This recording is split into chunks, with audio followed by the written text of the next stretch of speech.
You guys, this is so exciting. I am a comic. First of all, quick start. Just for context, my name's Allie Cherry. Real name, not a porn star. I'm the host of the night, so I'm going to introduce everybody as they come up for the whole night. Look sweaty, probably the whole time.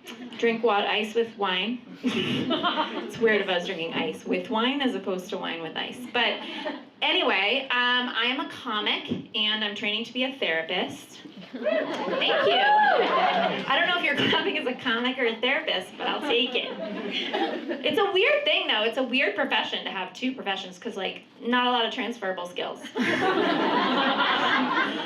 Comics talk and make jokes. Therapists listen and make tears. Yours are that's sad, actually. See, I did it right now, even as a... Here's the thing, I think it would be really cool to be a comic, a therapist as a comic, you know what I mean? I'd be like, how's everyone feeling tonight? No, really, how are you? Oh my God, that sounds so hard. But a comic as a therapist would not go over, you know what I mean? It's a big no-no, because we would just talk at our clients, you know what I mean? We'd be so a little bit about me. This would go better if you drank some more. Also, I think something is wrong with you. I'm a huge fan of therapy. You guys pro therapy? Yeah! Oh my God. All right, phew, such a woke crowd in DC. I think everybody needs therapy because we're just not learning emotional skills in school. Yeah. I took 6 years of foreign language. I took 0 years of just adult communication. So I graduated with more words for colors in Spanish than feelings in English. Which is only helpful if I feel azul. I'm ¿cómo se dice anxiety?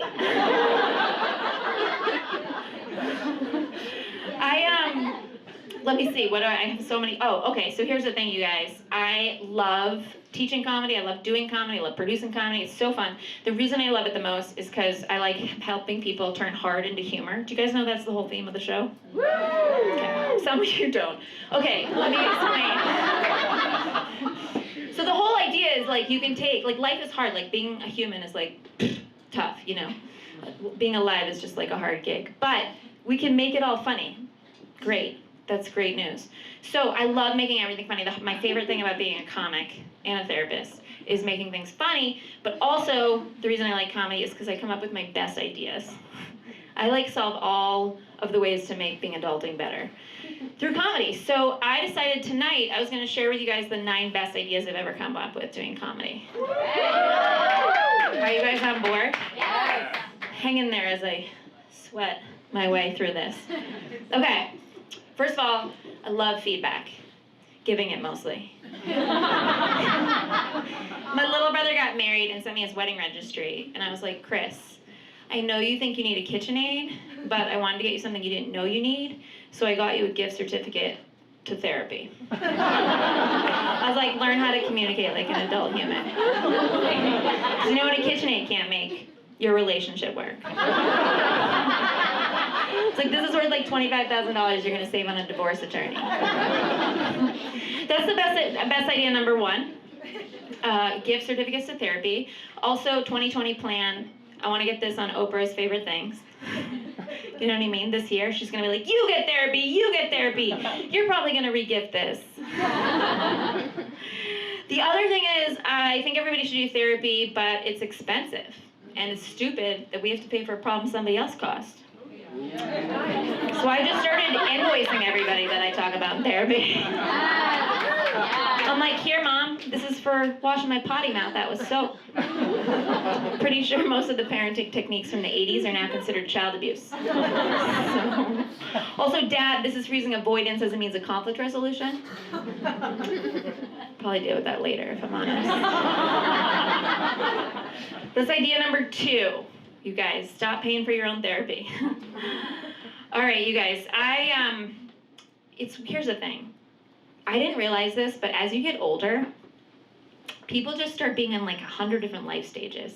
And it's hard to connect when everybody's doing a different thing. You know what I mean? When you're 22, everybody's doing the same thing. When you get into your late 30s, you've got One person's got 4 kids, another person's getting divorced, one person's IVFing, another one, I got my eggs in a freezer.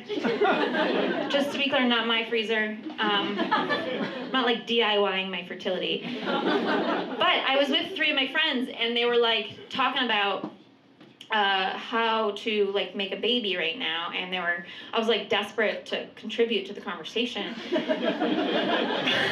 about how do you know if you're ovulating, and I was like, discharge. I was just playing like Jeopardy with myself. I was like, I'll take desperate to connect for 200, Alex. Thank you. But here's the thing, I think here's the thing, you guys. People say we're so bad at predicting our future. Do you know what I mean? And I get it, because when I predicted my life when I was in college, I predicted I would have 4 kids by now. I don't have any kids, so I was off by 400%. Whoops-a-daisies. But I figured, like, at this point, I've waited so long, I might as well just wait till my friends raise my babysitters. You know what I mean? That way I'll never leave them without someone to go out with. I'll be their kid's employer and their friend, you know? Win, win, win. Third best idea. Wait to have kids till your friends raise your babysitters. Okay, are you guys with me? We have a lot more. It's just such a good idea before I realized I was going to be sweating the whole time. Okay, 4th idea, you guys. I was feeling a little bit bad about it for a while, that I was like behind on all my friends, until I figured out my catch-up plan. First of all, like, my life's great. I am doing comedy, I run a business, whatever. Thank you. It's like super weird that I'm judging my entire life based on the fact that I'm single. But I felt better after I figured out my catch-up plan, which is I figured that my 40th birthday will also be my wedding and my baby shower. It'll just be like one jumbo party, and instead of gifts, I'm just gonna ask people to pay a month of my mortgage. Okay, that's my 4th best idea I've ever had. 5th best idea, okay, first of all, I love weddings. Love them. My wedding's gonna be so fun, you guys are all invited. But here's the thing, I don't understand why people are losing weight for their weddings. Because that way you look amazing on this one day, and then for the rest of your life, everybody's like, she really let herself go. Poor thing. You guys are nice. Some of you are nice. If you didn't laugh, you're just like too nice. But I decided what I'm gonna do, instead of lose weight for my wedding, I'm just gonna do the opposite. I'm just gonna bulk up. And then for the rest of my life, I'm just gonna be like, you look amazing. So my whole wedding album's just gonna be called my before pictures. They're all gonna be taken in poor lighting. Okay, that's best idea number 5. Okay, so I do think it's weird that, I like judge myself by my relationship status, and I don't think we adults are getting enough credit for just like functioning successfully. I mean, not one person in this room that we know of has the coronavirus. So we're doing a pretty good job. And we're all here, and you're sitting in a seat. So I came up with a solution, actually, with a friend that's in this crowd, actually. And you guys might have heard, so it's an app idea. You might have heard of its predecessor. It's called Couch to 5K. You guys know that app? Yeah. It's a cheerleader, that helps you go from the couch to running a 5K race. So my app idea is called Bed to Work. You get up and it's like, I knew you could do it. Come on, let's shower. It's like, you're doing such a great job. Good job, you're halfway there. You have like one pant leg on. So that's idea number 6. And if you guys want to give me term sheets to invest in that app idea at the end of the show, I'll take it. This is a DC crowd. You guys don't even know what term sheet. Okay. I lived in San Francisco for a while. That's like, term sheets, what are we talking about? You guys, I recently did a 5-day silent meditation retreat. Whoa. Has anyone ever done a 5-day silent meditation retreat? No? Okay, here's the thing. It sounds easy, doesn't it? No. I was like, how hard can this be? It's just like sleep, eat, meditate, walk.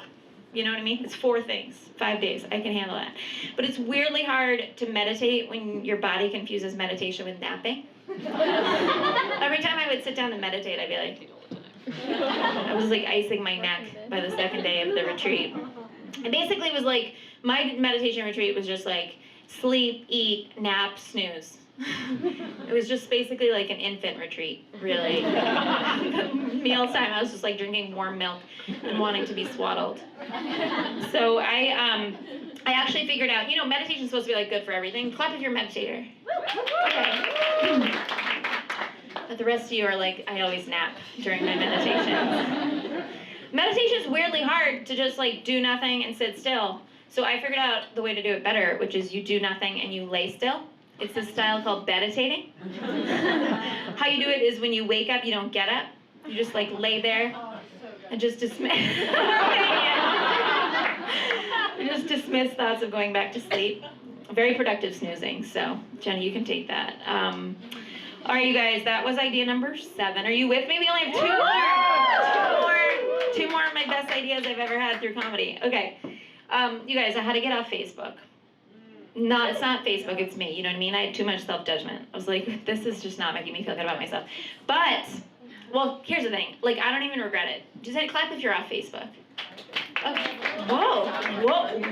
Whoa. Maybe I should abandon this. I feel like I might be in the Shark Tank. I'm not judging you. I had to get off Facebook because, like, my self-esteem is fragile. But, and my friend John's like, Ellie, you're not on Facebook, you don't have a car, you don't have a TV, you're like one bonnet away from being Amish. I'm like, touche. I'm like learning how to turn butter. But I am on Instagram because I figured out how to do it correctly. Thanks, person. I figured out how to do it correctly. When I feel bad about myself, I just scroll through my own pics. And I'm like, oh my god, this lady is so fun and clever. Fixing FOMO with narcissism. Idea number 8, and the last idea I have for you guys, the last idea, number 9, is I recently was deleting all of my ex-boyfriend pictures off my phone because I needed that data back. And I was like, this is a couple of years of me looking pretty great. I don't want to just like delete this face, you know? So what was I gonna do? Like just have all these weirdly cropped photos of myself? So instead I came up with a solution, which is you send all your ex pictures into this service that just swaps your ex's face with the celebrity of your choice. I know. It's called Replace a Face. Sponsored by Nicolas Cage and John Travolta. And here's the thing, the best part about it is you can actually change your memory by doing this. So instead of like a fight at the Golden Gate Bridge with your ex, it's like I went to the Golden Gate Bridge with Matt Damon. Do you guys want to see what this looks like? Yes! All right, I have a visual.